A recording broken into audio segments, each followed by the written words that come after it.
Good morning, good afternoon, good evening, yWhales, wherever in the world you are today. It is November 11th. It's election day here in the United States, so please go out and vote if you haven't, if you're listening to this live. But also on today, it's FTX has decided to sell to Binance. No one saw this coming. No one even believes it's true. We're watching, kind of so much chaos in the markets right now. I think Bitcoin dropped down to about 17,000 at one point. And the reason to bring this up is quite simply because cryptocurrencies and the derivative trading that we do is only a small part of this asset class. Getting to the point where you can even trade coins, tokens, or any type of value on chain, all has to be predicated by some amazing technology lifts to be able to build, construct, store, and do all these other things. So cryptocurrency market may be in a state of flux right now, but I would say that overall the technology that runs it has been functioning flawlessly. My guest today is Brad, who knows absolutely how all the back end bits and pieces work of this entire ecosystem. So Brad, real quick, let's go ahead and start with your background of kind of where you came from and how you ended up here today. Thank you for having me, Jay. That's a really long story, but I'll try to compress it to Oh, go for it. bite-sized pieces. So I was born in Turkey, and my origin story starts with a Commodore 64 that my father gifted me for Christmas when I was 6 years old. I got the computer, got super excited about it. Then after a month or two of playing the two games it came with, I realized that I had conquered the whole thing and wanted to do more with it. And then I looked at the manual, tried to figure out what else can be done, and realized this is actually a programmable device. It's not a Game Boy that you just play on. That started my journey learning programming. I started with BASIC and moved on to different languages like C, Fortran, Pascal, COBOL, machine language on Motorola 68,000 chips, and so on and so forth. So I started early on programming, fell in love with computers, fell in love with the possibilities, started selling software that I created when I was 9. That got me really excited about entrepreneurship. And then exited that company when I was 15 to focus on my studies because it grew to a size that became a full-time job, and I was a young adult who wasn't necessarily ready for a full-time job plus school plus family and everything else. So that's where it all started. From there on, I took an interest in software, hardware, developed myself, which became one parallel side of my career, the other being my family has been in banking and finance for 3 generations, so I thought I could always follow up in that track too, and started studying economics in high school, then continued to an economics bachelor's degree, then to finance and international business management, and really tried to better understand how to make money and how to build a business, because knowing the technology, knowing the science by itself really doesn't give you the best opportunity to be successful in a cutthroat business world. You need to know how to market, how to sell, how to grow things, how to make the right hiring decisions, and that unfortunately you don't learn in a STEM program. That's all foreign. So that's been my parallel journey. I'm on my 15th business. It's called Equify. It's a decentralized finance platform backed by a licensed regulated bank. The platform is also licensed and regulated. And prior to that, had 2 exits. Half of my businesses didn't hit the targets that we set for them. So we exited those, folded them, and the other half are still going. So I think I have a pretty interesting track record to base decisions and future endeavors on. Yeah, so let's take a second and unpack a few things here, Brad, because this is one of the greatest intros that I've heard for someone that's entering the Web3 space and not entering. You've been here for quite a while. By the way, that was also my first computer was the Commodore 64, followed up very shortly after by the Apple IIgs, which I'm sure you had as well. And I still can remember the sound of inserting the big old floppy disks, the 5 1/4s, and the sound that machine made when it was like, I mean, you're just like, did it eat it? Like, where's it do? What's it doing to that disc? And I think kids today just have no concept of, what a megabyte meant back in the day. But slowly but surely, Web3 is making us feel those megabyte pains, those little intricate pains a little bit more. But one of the things you said is that there's no replacement for the 10,000 hours. And I very much agree in that. So the 10,000 hours that you have from being a third generation, banking family, from having the ability to truly understand what it means to build a business and have successes and failures along the way. And what we've seen a lot of today is a lot of really first time entrepreneurs, they're developers by trade or whatever the case is. I mean, they're hitting moonshots, and congratulations to each and every one of them that have done that. The challenge is it's what happens the next day. What happens after you get funded? What happens after you have that first wave of hiring? This is a business you're going to have to run for a long time, and most people don't have the patience to understand. It's not moonshot after moonshot after moonshot. It's moonshot and then scaling slowly, like any other normal business. Like, congratulations, you made it to the dance. Now we have to go. What was kind of your first, when did you first step into Web3 or blockchain technology? What was the first thing that kind of caught your attention? Well, I stepped into Web3 and blockchain really early, not because I'm some pioneer or I know anything more than anyone else. It's because a friend of mine sent me 3 files at the end of 2009 and said, Brad, compile these. You're going to love what you see. I thought he's probably trying to prank me and take control of my system, so created an isolated virtual machine, compiled them, ran them, and it turns out it was a Bitcoin node, a Bitcoin wallet, and a miner. And so got involved with Bitcoin end of 2009. In the first 2 years, there was literally nothing to do other than mine Bitcoin, 50 Bitcoin a day, and send it around to prove that, it's not double spent, and that digital information transferred fine. And there was really not any intrinsic value to a Bitcoin in those days. The value of Bitcoin started establishing when someone put Craigslist ads saying, I'll buy your Bitcoin for, I think it was like, couple cents. It wasn't even a big amount. But then suddenly, I think that was in 2011, if memory serves me right, where people with a lot of Bitcoin suddenly realized, oh, wait a second, I can actually get, couple $100 with this stuff that's just floating around. And then that turned on a light on a lot of people's brains, like, oh, we can use this as a value transfer mechanism. So that was my entry into blockchain. But prior to that, I was always curious about cryptography.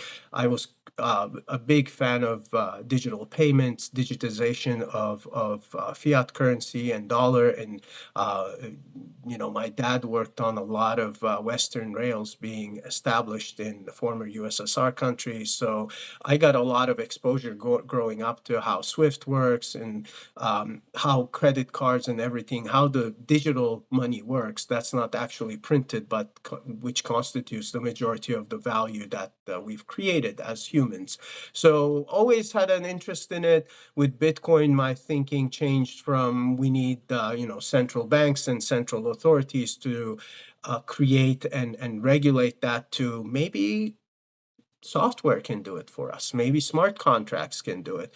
And then that evolution continued with the proliferation of different blockchains and different cryptocurrencies and getting involved with them. And here we are today. Yeah, and you're building your own kingdom right now with so much. And I was early 2010 with Bitcoin, and I just threw them away because I was like, It's great. It was a fabulous test. Super cool. I did it. Congratulations. Here's 100 of them. And then when I upgraded the computer, I just moved on from it. And so I really, again, I never take OG status, but I love giving it, hearing and talking to OGs like you that immediately saw the value, immediately saw exactly what this was, had the potential to be. Clearly, if you'd known it was eventually at some point going to hit 60,000, you would have, played the cards a little differently. But the reality is that you stuck with the asset class. You understood its use cases, and that's why capitalism just always works, is because you don't know what the winner is going to be, but you have to kind of put that message out there and see who it attracts, and it attracted you. So that being said, now that we're 13 years later since you've seen that, describe what you've built with Equify, because I think it's fascinating how you took those original skills and concepts and really have made a very viable product that anyone can use. Well, thank you for that, Jay. I mean, we wanted to address two pain points. One was the traditional banks' almost aggressive stance towards cryptocurrencies and users of any cryptocurrency, any blockchain project. I mean, bank accounts being closed, wires turned around, not accepted, things of that nature. That treatment is usually reserved for hardened criminals and human traffickers and like really nefarious characters. The whole blockchain community as a whole being treated that way by traditional banks kind of looked like an opportunity to us. So I met my co-founder and partner, Jason Blick, maybe 4 or 5 years ago. He was building EQIBank at that time as a digital bank that's going to serve clients globally. And we started talking about, doing stuff together, grew a friendship to a level that we implicitly trusted each other. And in 2019, he said, Brad, there's a huge opportunity here with DeFi. It's truly going to revolutionize finance and banking as we know it. How do we usher that era in? How do we help transition from what we have right now with the traditional rails and traditional attitudes of banks towards crypto to a future where crypto's accepted and more so welcomed into these systems and is recognized as an asset that you can borrow and lend against and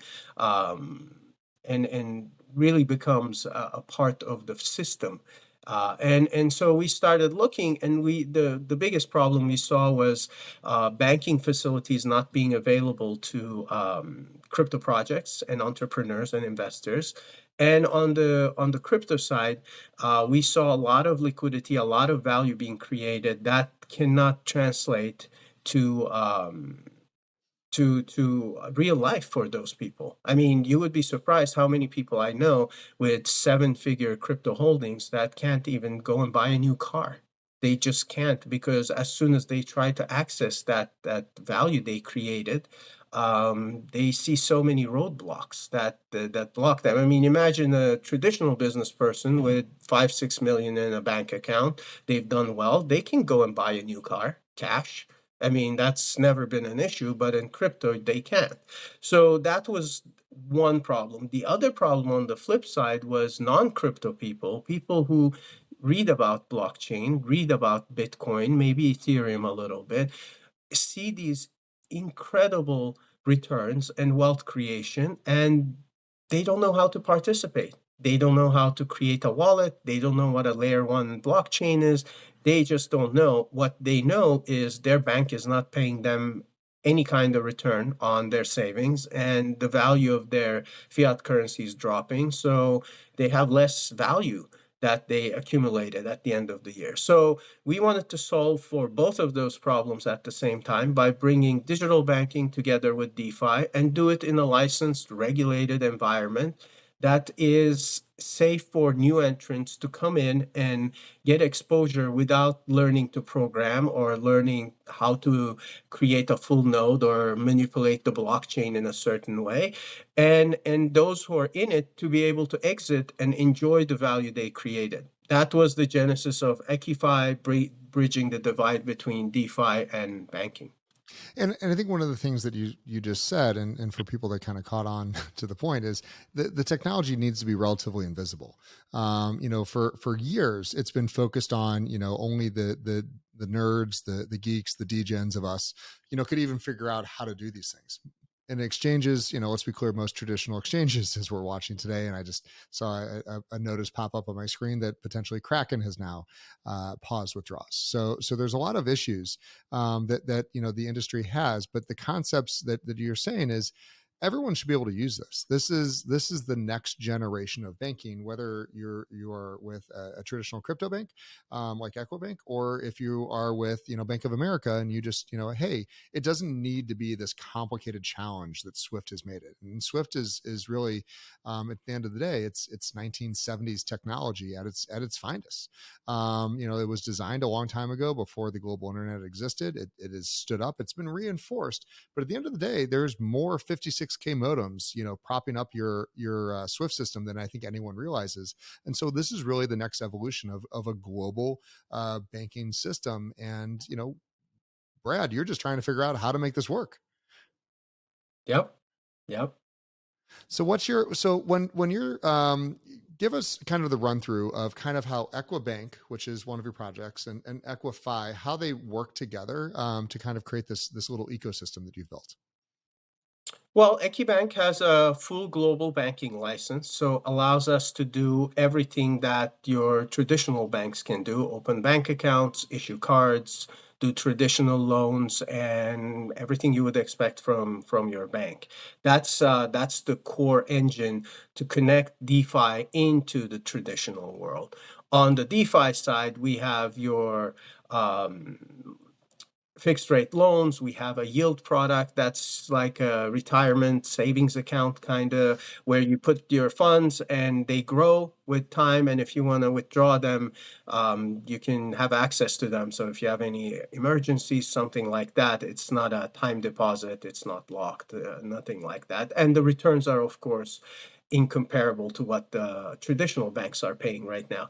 By bringing the two together and allowing seamless OTC between crypto assets and fiat currencies, we want to make the experience as seamless and simple as your traditional bank app. You go in and you can have your account balances, you can transfer money, or you can buy some crypto and send the crypto out. So they both support each other in a way that allows for the future and the past to come together, and come together under a banking license. So it's as safe and uh,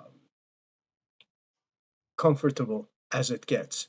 But the bank provides the banking license. EQIFI provides the money manager license. We're fully licensed, regulated there too, so that we can make the investments in crypto that are yield product, which is quite novel actually, because we don't speculate. We just earn fees on liquidity pools. But it just brings the two together and allows people to get exposure without trying to figure out which liquidity pool returns the best yields, what is the risk on it, how much activity, how do I monitor the transactions to see if there's any issues arising. We do all that automatically for our users, so that they just benefit from the returns and not worry about the management aspect of things. Yeah, no, it's fabulous. So let's talk about kind of the world as you start to see it, because I think one of the points while I've got you on here, the most important thing we can talk about is where is all this going?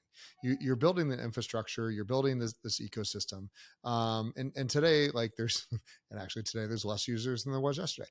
But the concept is that we see the world moving to a blockchain future, and blockchain is not crypto. I want to always differentiate, especially on days like today. Blockchain technology is sound, it's solid, it is, proof of work has stood up now for what, 13, 14 years, unhacked, unmolested in any way, shape, or form. And believe me, people have tried, and countries have tried. So we feel good about the technology. What is kind of the commonality that you're starting to see, Brad? Because we've got things like metaverses and NFTs and this whole digital asset class that's emerging. And if you don't mind kind of walking us through where you see some really interesting use cases where this technology is seamless and invisible, but big differentiator between what we have today? So what I'm most excited about is the way decentralization and blockchain can create trustless environments where two strangers can come together, agree on something, then codify that on an immutable platform like Ethereum or many others that have come afterwards,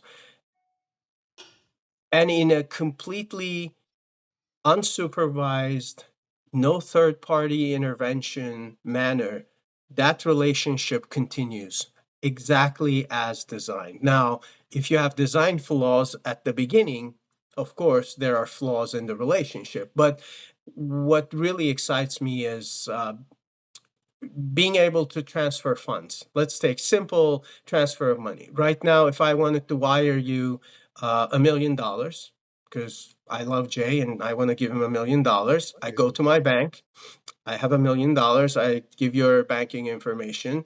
Then, because the amount is higher than all of the three trigger points that banks look for, it first goes to the reporting department. They report it to U.S. government. Then it goes to the local compliance department.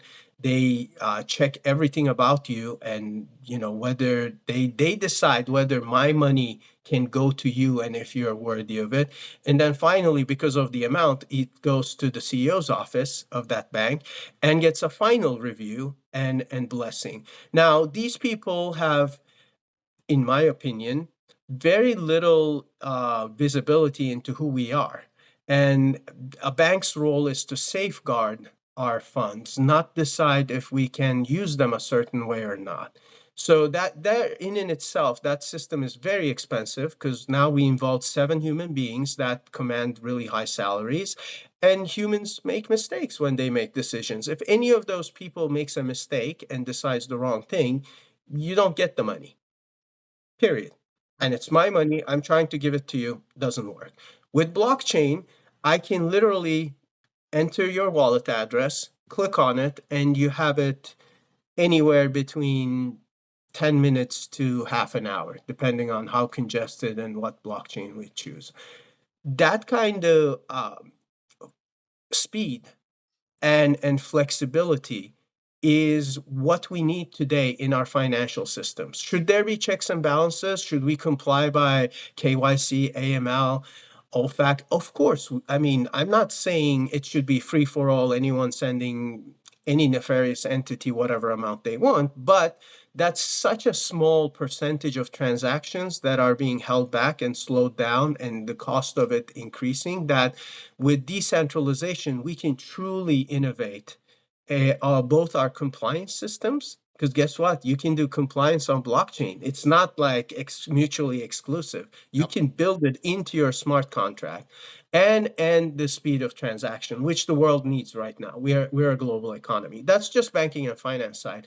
On the identity side, there's so many people struggling to have a valid government issued ID right now because they expire. It's hard to renew them. I mean, I'm in California, we're going to real ID change now. Next year, real ID is going to be mandatory.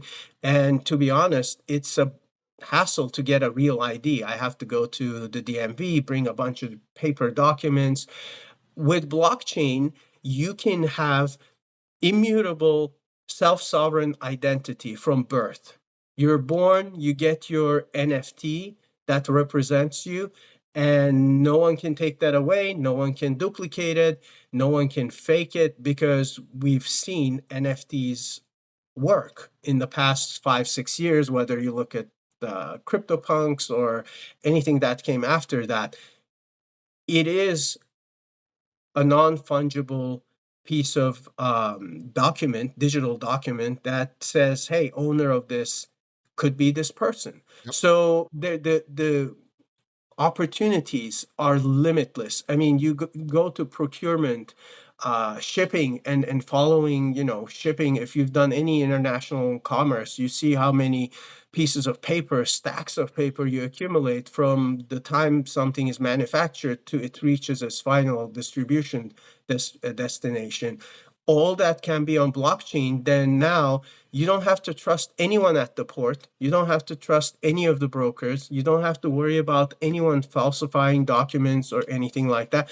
Of course, will this completely stop theft in international waters? No. I mean, people can board transportation ships and do whatever. That's human nature. But at least the process can be followed and be immutable. So if you look at blockchain as a whole, just by disintermediation, it can save any industry a significant percentage of overhead. Now, we do have to create meaningful jobs for those paper pushers and stampers and whatever industry, from banking to transportation to advertising to whatever. We don't want the middleman to feel disenfranchised and just disappear. Of That's not course. the goal. The Yeah. goal is to create systems where they can play more productive roles instead of just stamping and saying, yes, this is, I vouch for this, because a smart contract can do it much faster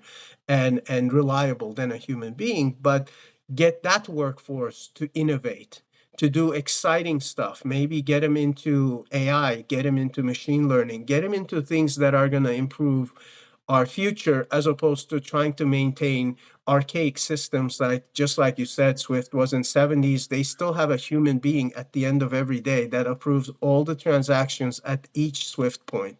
That one or multiple people have to go by hand, one by one, and say, okay, approved, approved. I mean, that's not a sustainable And system that's for. why they charge so much. So, Brad, there was a number of things let's rewind just a hair and talk about a couple of things. So, the banking system is global to an extent, and I think you understand this as well. Is there's over 1 billion people today unbanked. They have no access to a bank. They cannot open a bank account for whatever reason. And again, Probably I'm true, gonna but yes, yeah, I'm yes. gonna clarify KYC, AML, OFAC. Let's keep all those things going. Those are good things. And in fact, I believe blockchain adhering to those will showcase where we have advantages over paper printed fiat, because you can move $1 million. It may cost a little heavy. It may weigh a little bit more, but you can move it in paper money, and it's untraceable, untrackable, and much whereas in blockchain, I think we just saw it this week. They recovered $3.6 billion in Bitcoin from a hack like 7 years ago. Well, I mean, just to interject, the fact that people were saying Bitcoin is enabling criminals just stems from ignorance. Yep. It's worse. If you're a criminal, you're much better off with paper fiat currency than anything on the blockchain where it's recorded permanently. Yep. Like, they can come back 25 years from now with new forensics and catch you because the information is there. You did it. I mean, it's pseudo anonymous, so they don't know who you is, but the transaction happened, it's there, and it's immutable. So again, it's not true that blockchain or crypto is enabling crime. Actually, fiat currency is the best venue for that. No, and listen, I talk to people that are in the security divisions and really kind of watch this stuff. There's wallets, with billions and billions and billions of dollars of stolen funds, OFAC, OFAC violations and everything else. This stuff is stuck. No one can move it. No one can go anywhere with it. It is like no one. The second you touch it or try to go to an off ramp, like it's over, it's done. You're going to get arrested. So I completely agree with you. The other concept is, and this is just really one of those things for people saying, well, banking's safe and everything else. The challenge you run into is when you do want to do something that the bank says no. A good example that I had not too long ago is I needed to set up a new payroll account. Open the account at a very traditional bank that was local, so I could mess with it and from that perspective, and deposited $1 million. And then after everything was signed and set up, they came back and they said, we need additional disclosures because we're only going to let you ACH out $5,000 a day. Now, I'm just going to let you know that my payroll is more than that. And our staff very much deserves to get paid. And I quite simply said, I'm so sorry. I've got 30 years of banking history. I've got everything you've signed and need to know. Why would you restrict me to this arbitrary amounts? And there was no answer. They just said that's what we're doing. Now they wouldn't let me ACH out, but I walked right back up to that bank and I grabbed a cashier's check, which is to me the most terrifying thing on the planet, which is a piece of paper that's valued that. And I went to another bank and we moved it. So it's the entire concepts of which DeFi and blockchain technology are built on is almost identical to what we have in the traditional banking system, but it allows me the ownership, and it allows, you know, the general user to basically say, this is my money, how I want to manage it. But you need a professional. You really do. I don't believe that even myself should be managing, you know, 6-7 figures in cryptocurrencies. I believe you need something like Equibank and professional teams, because scams and hacks are so rampant, not on blockchain technology, but on the Web2 technology sides of things. Is that what you're saying as well, Brad? Well, it helps. It helps. I agree with you that unfortunately, if you're the owner, your keys, your money, and you make a mistake, then there's no recovery. A lot of people are, for better or worse, used to someone holding their hands. You know, there's something run on the banks. They're like, oh, FDIC insurance, although it covers up to a certain amount, that covers 90% of bank accounts in the country, so they're comfortable with it, and things like that. Now, if you want more freedom and more responsibility, of course, it comes with the risks that if one night, you know, you get too excited about a 4,000% API deal and drop in all your crypto in it, and next morning it disappears, well, you know, you did that to yourself, and there shouldn't be any you know, remorse or regret or anything, because at some point anyone should know 4,000% APY is not realistic. And if someone could realistically give that, they would give it to themselves, not to someone else. So I think the greed aspect really sabotages people's experience with crypto. And you're absolutely right. If you have someone who is a trusted party who can guide you through the process and safeguard your funds, it's very helpful. Because with Equify or Equibank, we're not gonna, you know, put the money into scam projects or opportunities. We monitor everything because of our reporting and regulatory requirements. We track transactions, we look at what's going on in the space, and these are not, I mean, these are full-time jobs, so these are not like things that regular people can do every day. And so it helps, and that's why we created the platform, so that even experienced people in crypto, instead of trying to watch their backs all the time, can relax and say, you know what, maybe if I managed my own funds, I would do better, but I trust the team at Equify to do the best. So at least I don't have to worry about it. And that peace of mind, we hope, is going to bring a lot more people into the space because of the ease of use of our user experience, as well as the trust that we have as a bank. Yeah, and to clarify for a few people, you can onboard into Equibank, Equify, and you never have to touch Bitcoin, Ethereum, or any other derivative. You can stay in stables and have the exact same experience, move money all around the world, do traditional banking experience. This does not have to. Bitcoin is not a one-to-one parity with what you have, correct? Yeah, and you can just have fiat accounts with us. You don't even have to touch any alternative assets or anything digital. If you just want to have a solid bank that is also friendly to these new technologies that you may want to explore maybe a year from now, 2 years from now. I mean, this year is really not a promising year for This newcomers. is the It time to get started in. with it started with Terra Luna, and then, you know, Three Arrows, Voyager. Now we're talking about FTX, and it's tough for people who are just hearing about crypto for the first time. It's tough because you know, they're just seeing what they see on the news, and they're not looking on chain data. They're not looking at anything. So yeah, if you're convinced, it's a great time to get in. But if you're not convinced, I think probably after the dust settles, it's going to be much better time. Maybe the timing is not going to be as perfect as now, but you know, a little positive news and movement would help a lot with newcomers. And I can understand that. You know, it's a new asset class for them.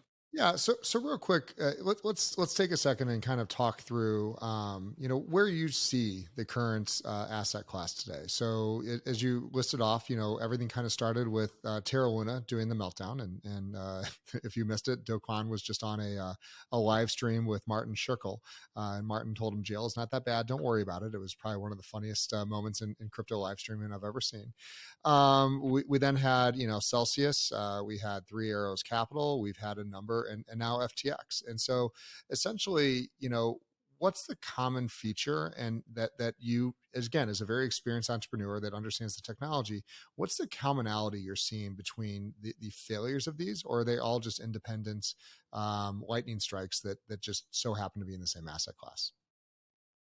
Um, I think leverage is the commonality. So it's great to have leverage, have access to leverage as a business owner and as an investor, because if you use it the right way at the right time, it can allow you to grow really aggressively and quickly.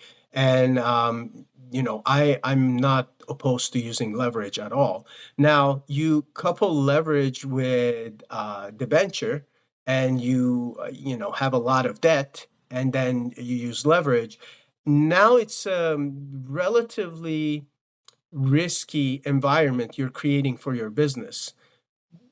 The challenge starts when you add crypto volatility to those two elements.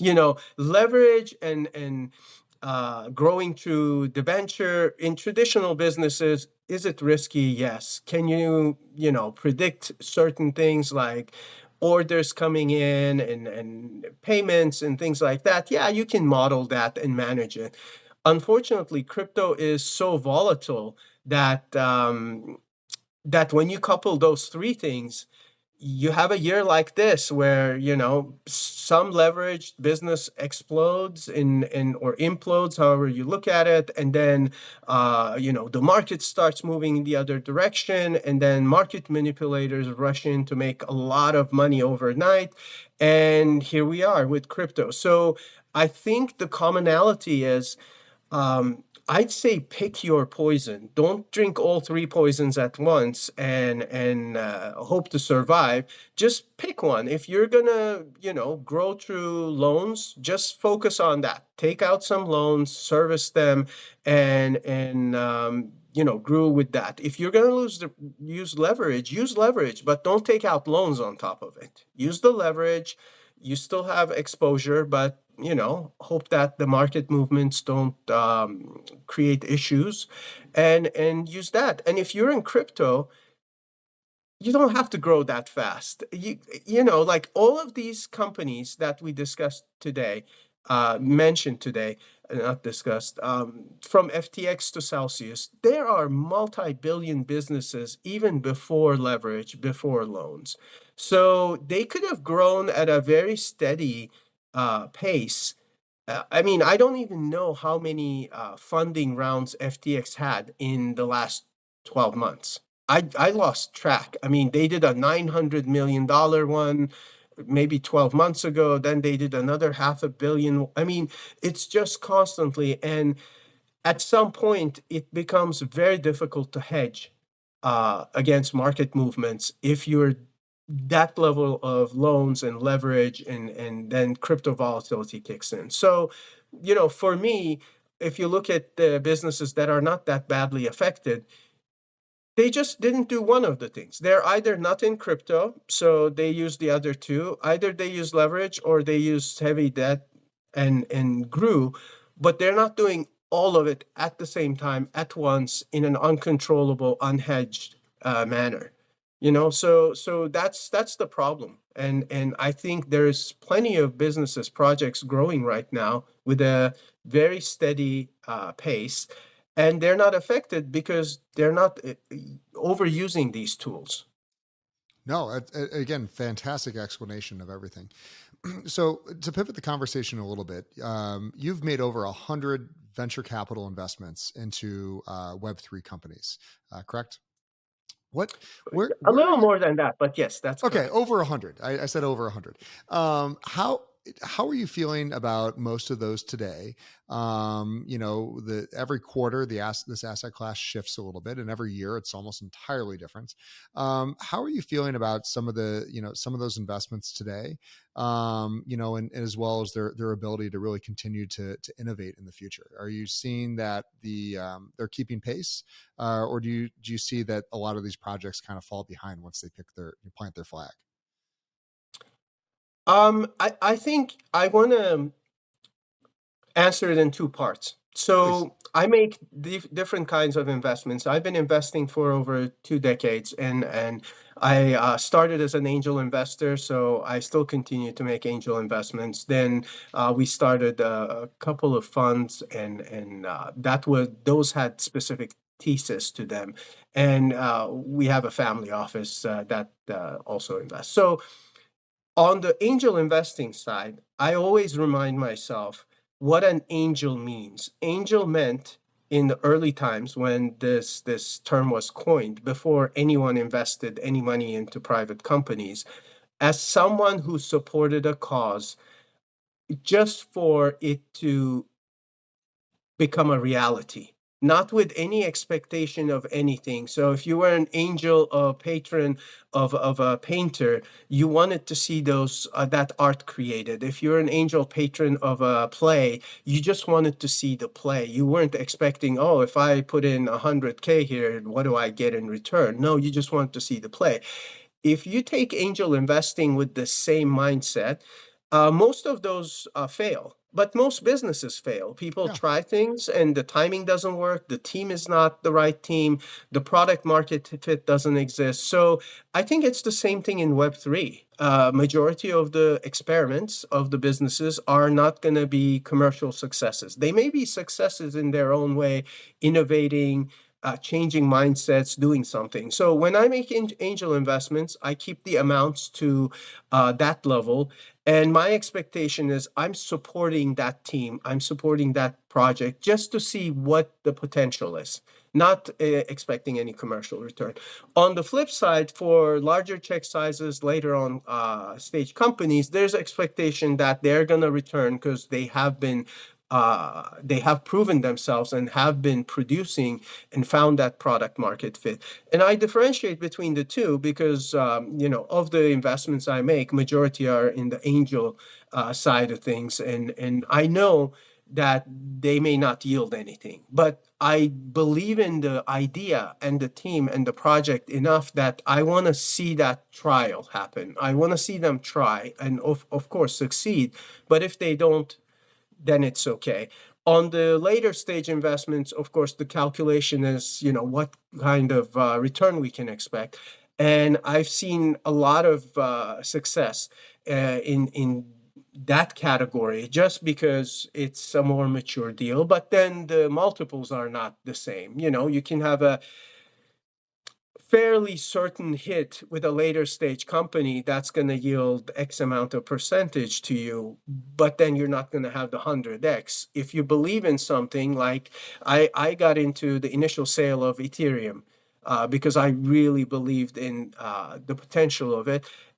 Phenomenal return. Phenomenal. I mean, Yeah. the numbers are out there. It was 35 or 37 cents to buy one ETH, and ETH hit 4,800. Yep. So, I mean, it's insane. And I've had some pretty decent returns on the traditional tech side of things too. So it's not just Web3 or crypto, but crypto has been unique that it's so accelerated. Like with traditional businesses, you invest in them, and by the time they mature and they hit it big, usually it's 5 to 10 years you're looking at.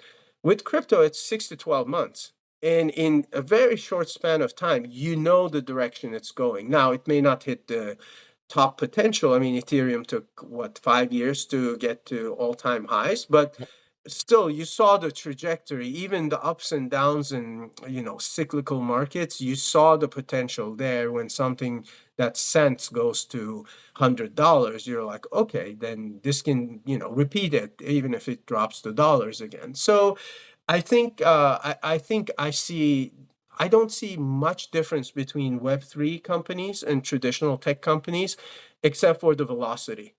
Yeah. The velocity at which you see results is, I mean, 10x. It's so fast, and it's a liquid investment. If you don't go equity side, but just on the token side, with private equity, You're you can stuck. have a lot of paper in front of you, but an exit is predicated on a public offering or a buyout or something that's out of your control. With the Web3 space, an exit is whenever you want to exit, because they're going to list, they're going to be on exchanges, and if you feel your investment has matured enough or hit the expected ROI level, you can get out, and that freedom has been very exciting for me. I mean, I still have investments from a decade ago, equity investments that I'm watching and looking and wondering what's going to happen. Whereas in crypto, I was able to take profits at all stages of the growth and double down because, again, it's a liquid asset. That's awesome and amazing. So real quick, my question is: you have a very in depth knowledge of blockchain, cryptocurrencies, DeFi, and whatnot, but you also have a very in depth knowledge of traditional banking. And right now there is, there's United States banking rules, there's UK, and so each country kind of has their own. But there is a global system that exists. There is a global, monetary system that exists. How do you see this? Do we need those same regulators to reach out and adopt the technology, or do you believe this can happen independent of the global authorities?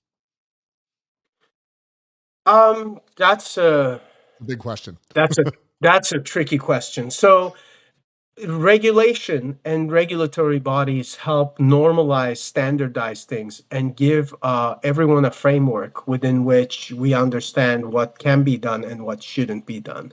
I think that's incredibly valuable.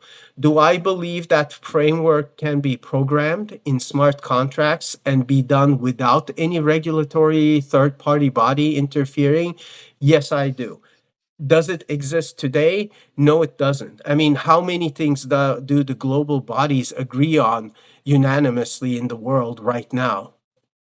Zero. They don't Yeah. agree on anything. If you take all the countries, all the systems, all the governments, and say agree on one thing, it's not possible. So it is going to take a long time for all of the global economies to come together and codify what is expected in smart contracts in a way that can govern trade and monetary systems and banking systems in a just smart contractual way. That's going to take a long time. Can we get there? I firmly believe we do. We can get there. It's just going to be the will of the governments and the people to get there. Because if people want to hold on to power and say, I need to decide these things, I can't have a smart contract automate these decisions, then it's not going to happen. But if people say a smart contract governed system is going to be much more fair, efficient, and equal globally, and we should build that. We have the technology to do it. Just like you said, we've seen proof of work systems, get tested for a decade plus, and they're still standing and working fine. So why not create a global blockchain to govern financial matters? We can do that, and each government can be a node, and then we can have improvement resolutions, just like Bitcoin, just like Ethereum, where the participants propose, it's voted on, and then if we want to implement it, the code changed. So I think the technology is there now. The legal framework and the willpower to do it, that's a different question. I think that's a fabulous answer for a very complex question. So congratulations on answering that. Brad, real quick, that was one of the most amazing kind of interviews we had with one of the, again, long time standing, investors, entrepreneurs, and really developers of the space. I mean, to have one of the first Bitcoin nodes up and running in 2009 and to still be here and in the asset class kind of evolving today. I mean, you get your gold star for OG and for sticking with it and continue to innovate in the space. how should, again, there's a lot of people that step into cryptocurrency and blockchain and Web3, and they're just overloaded. I mean, instantly they can't conceptualize. They have existing businesses, they have existing investments. How do you help educate people on the way to think of cryptocurrencies as an investable product? Well, I think as an investor, I want to tell everyone that there's two ways to look at it. There is the diversification approach. As investors with established portfolios, you always want to have a little bit of exposure to new technologies, new industries, so that if something passes you by and you miss it, at least you get something out of it from that small exposure. So, from a diversification perspective, it's always good to have a little bit of alternative assets, whether it be precious metals or, because you have your own company's assets that, as an owner, the stocks, the bonds, whatever was issued, and your share of it. And that's highly correlated to your day-to-day business. If you think about the worst case scenario, your day-to-day business goes. Now that portion of the portfolio may be worth a lot less than what it was. So how do you diversify? I found personally that diversifying into alternative assets, at least investments that I understand, because I always said it, I'm going to repeat it here. I only invest in things I can use or that I understand. I don't go and try to invest in technologies or industries that I have no knowledge about, because that's a very, very high risk investment. I'm not cut for that kind of investment. But I think getting some exposure to top five crypto assets right now would be very wise with a small percentage of the portfolio, 1-2%. If you're feeling really frisky, up to 5%, but I would cap it at that level, because look at that as just a moonshot. It may happen, it may not happen. The other thought that I always have is, if you already have a significant presence in an industry and you're a major player and you have deep investments, generational investments in a specific segment, it's always nice to have an insurance policy. So I look at blockchain investments and crypto projects and things like that as an insurance policy, not as an investment. So, you own several $billion worth of pipelines, oil pipelines, you're in oil and gas, you're doing fine. Now, why should you invest in blockchain?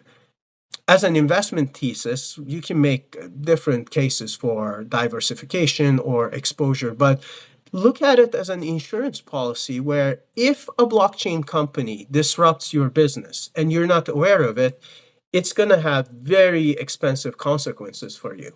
And this goes for advertising, this goes for entertainment, this goes for any industry. There are several businesses and families and institutional players that have such deep roots in certain segments of industries that if they get disrupted, the cost is so high that the same way you pay, on your $2 billion pipeline, you pay 25, 30 million a year on an insurance policy. And you don't say that's an investment. You say, hey, that's insurance. If my pipeline gets disrupted, they're going to pay me and they're going to fix it.